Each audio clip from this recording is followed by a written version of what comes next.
শান্ত এমন একটা প্লেয়ার যার কোনো অপ্রতিদ্বন্দ্বিত কোনো কিছু নেই, যাকে সে টার্গেট করে যে সে অধিনায়ক হতে পারে, তাকে দল থেকে বাদ দেওয়ার জন্য যত পায়তারা আছে, যেমন মিরাজ, সে পায়তারা পায়তারা করছে মিরাজকে টি-20 বিশ্বকাপ থেকে বাদ দিছে তার কেরিয়ারের জন্য। এইরকম একটা ভালো মহৎ লোক আমাদের দলে আছে, দেশের জন্য অনেক বড় সম্পদের ব্যাপার, সে অনেক বড় সম্পদ হবে। তাদের বডি ফিটনেস এতই সুন্দর যে কোনো সময় তারা টিকিট জিতবে না, কিন্তু নিজের কেরিয়ারের জন্য খেলবে।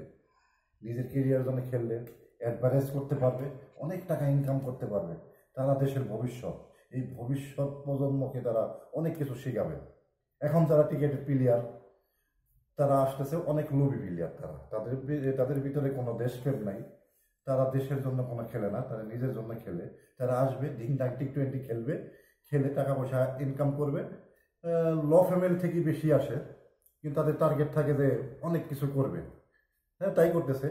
আইসব ঢিংঢাং খেলে 2-1টা ম্যাচ করার পরে বিয়ে শাদী করতেছে, বিভিন্ন এমপি মন্ত্রী মেয়েদের সাথে বিয়ে শাদী হইতেছে, তাদের টার্গেট পূরণ হয়ে যাচ্ছে। তারপর তারা টিকিট কিসের জন্য খেলবে? তারা তো আর খেলার কোনো দেশের আগ্রহ নেই, দেশের জিতানোর জন্য।